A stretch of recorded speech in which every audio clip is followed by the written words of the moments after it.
Hi, everybody. I'm going to talk to you a little bit about my journey and how I've done this. Basically, bootstrapping, like Judith gave me in the intro. Bootstrapping, the way I see it, is running a business without outside funding, pretty simply. Bootstrapping is extremely difficult. Anyone who's done it before will tell you this. It's not easy, but it's actually the way that most entrepreneurs go, believe it or not. The traditional route, or the conventional route, which is go to MIT or Stanford, depending on which coast you live on, and then after you graduate, or maybe while you're still there, try to seek some angel funding for your great idea, create a proof of concept, or maybe even a small microcosm of the whole idea, and then once you have that idea, go to VCs, look for some real funding, get a $3 million Series A round. Once you take that round, you're going to have to exit for 8 or 9 figures. There's no money coming to you before then. So it's a really tough decision. There's going to be a floor on your stock. You're not going to be able to sell it for less than a certain amount. So the way I look at it, a funded company is really beholden to the investors. If you have a company that sells widgets and they're selling them with a regular business model, advertise the widget, sell the widget, and it's just not working. They're not selling enough widgets. Well, a funded company is going to have to go back to the VC and say, hey, you know what? I think we should think about a freemium model. We can make a base model widget, which is just, basic and has some of the features, but then give it to them for 7 days for free, and then after that, we'll see if they can upgrade to the full widget. And I think that that'll do a lot better because a lot of people just don't know how good our widgets are. So you're going to have to go and you're going to have to convince the investor of that. And think of a line that starts at the ground and goes all the way up to the sky. That line is your trajectory. You're starting with nothing and going to the big time. Now, with a VC or with venture-backed or funded company, you're going to have to go back and talk to them. That line is going to get squiggly on the way up. It might even have a pretzel in the middle of it. Every time you want to do something, you're going to have to ask for permission. You lose your ability to pivot, and you lose your ability to do things quickly.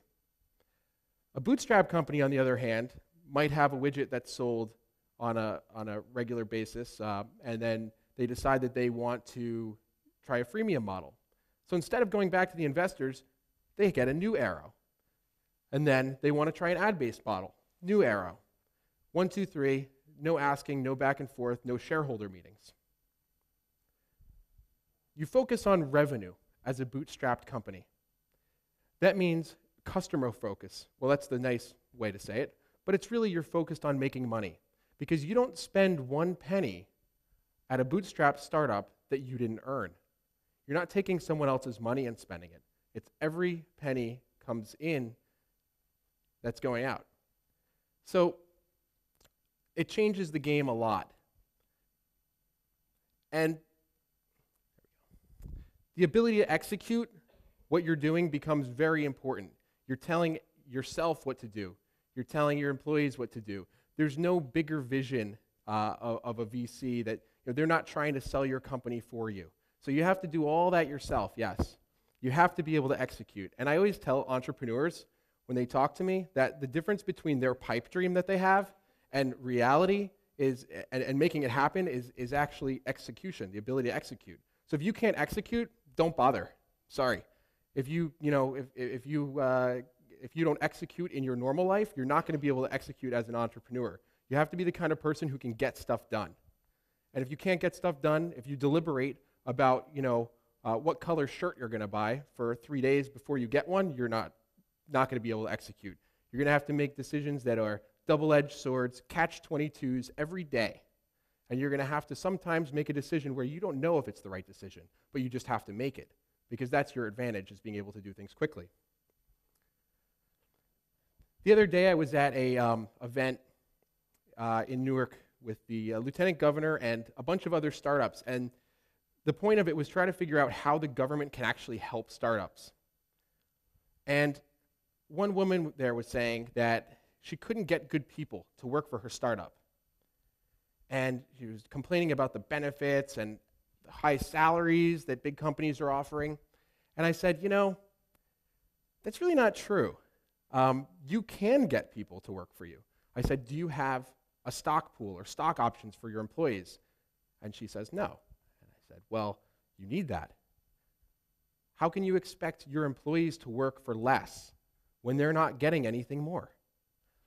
So it's very important to hire with equity involved in some way, where your employees know, at our company, if they're here for 6 months, they get into the stock pool.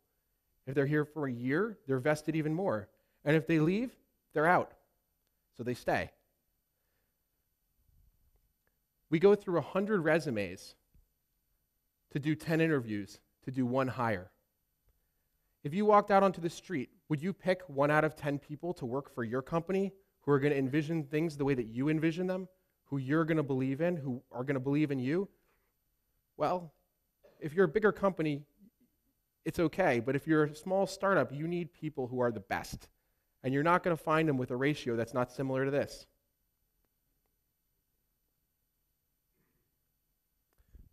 We like to keep it fun in the office. It's the way that you make sure that people don't leave that's not financial.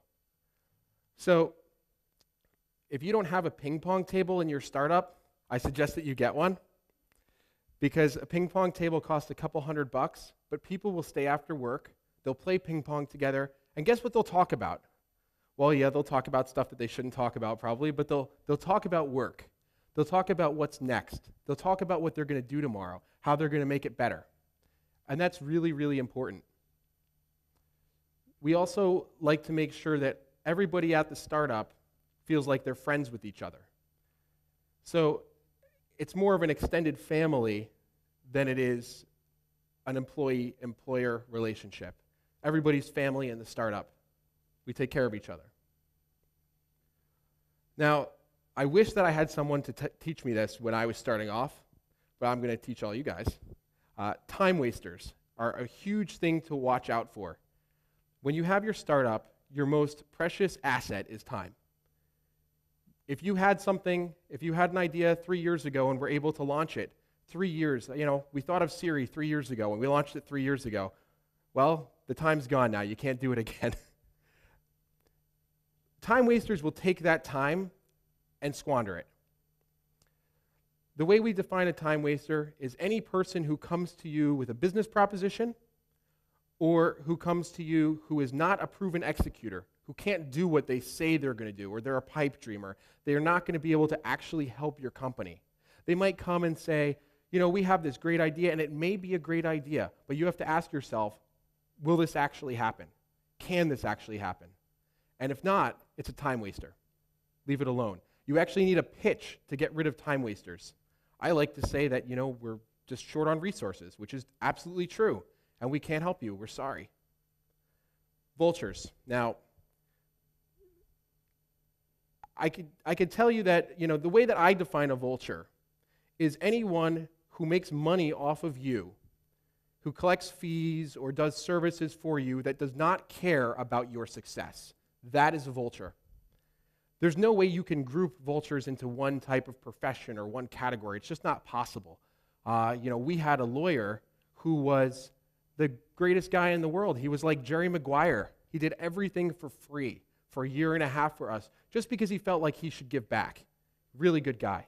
Thank you, Kevin.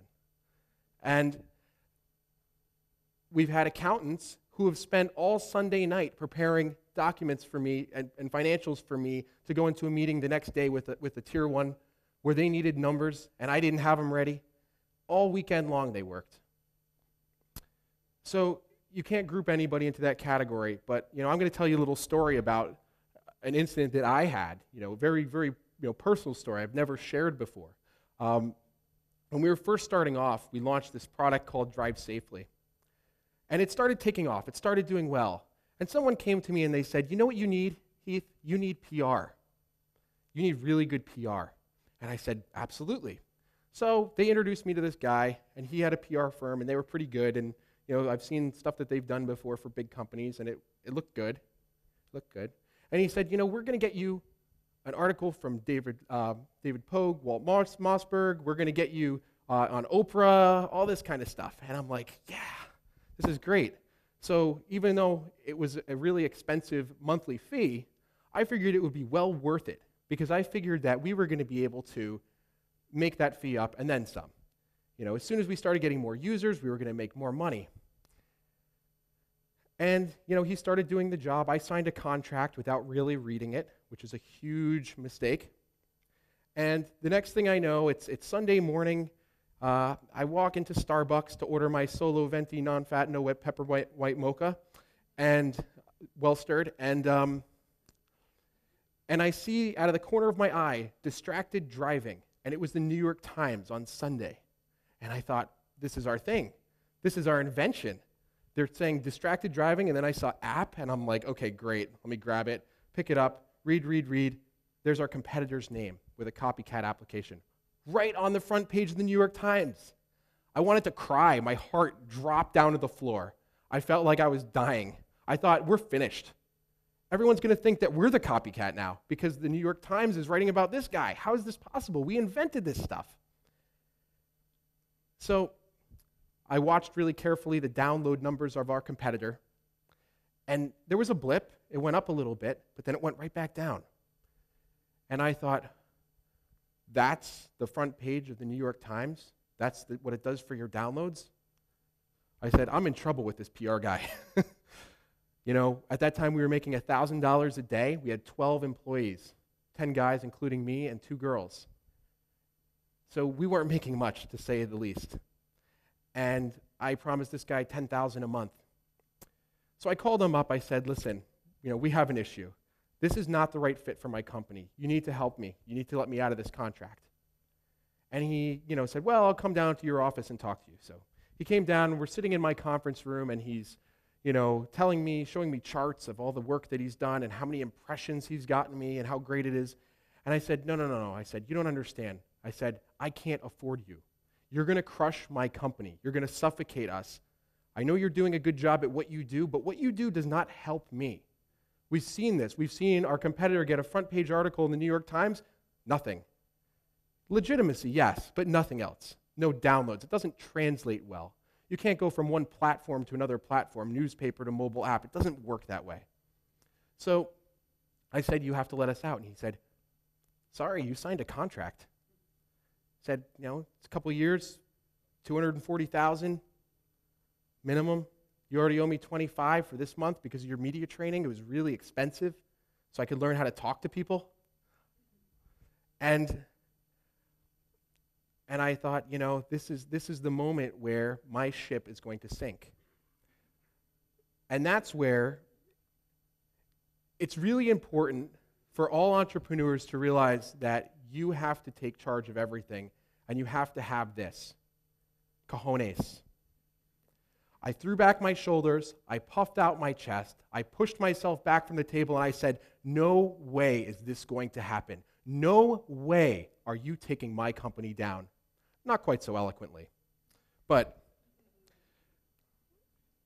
I told him that you are not going to take my company down. That's not going to happen. I will take your company down, and you have a lot more to lose than me. Trust me, you have a big PR firm. I'll pull a King Kong, climb to the top of the Empire State Building, and I will be screaming to everybody that you are killing me and that you are screwing over a startup with 12 employees and a really good product. And he backed down. He said, okay, I'll let you out of the contract. And he did. And we settled it. And it was not that big of a deal, not a game ender for us. And it could have been the end of our company. Watch out for Vultures and grow a set. I love to tell people not to take advice from others because I feel like inherently advice that you get from other people is tainted because they don't want to see you screw up. They love you. They're your mom, your dad, your aunt, your friends. They're like, oh shit, he's crazy. He is going to fail. There's no way he's going to sell something to Apple. There's no way he's going to work with these big companies. That's not going to happen. So I'm going to tell him, I'm going to let him down easy, and I'm going to give him advice that's going to protect him. Let's pad the landing here. That's not what you need as an entrepreneur. You need to take their advice, you need to listen to it, analyze it, but then make your own decision. I had a really smart guy, way smarter than me, tell me what to do when I started my business. He said, you need to copy your competitor's business model. That is the model. That is the best model that's out there. They're a $1 billion company. They know what they're doing. You should copy them. And I said, I wouldn't be innovating. I wouldn't be happy with myself. And what's the point? I got to do it my own way. And I think that if we tried to copy them, I don't think we would have been as successful. It just wouldn't have worked. We didn't have the money to put into marketing. We had to do things freemium. We had to do speech as a freemium offering. And it worked. So everything I've told you now, by my own advice, you should forget and not even listen to, right? But really what you should do is listen to what I'm telling you and then do it your own way. Thank you so much.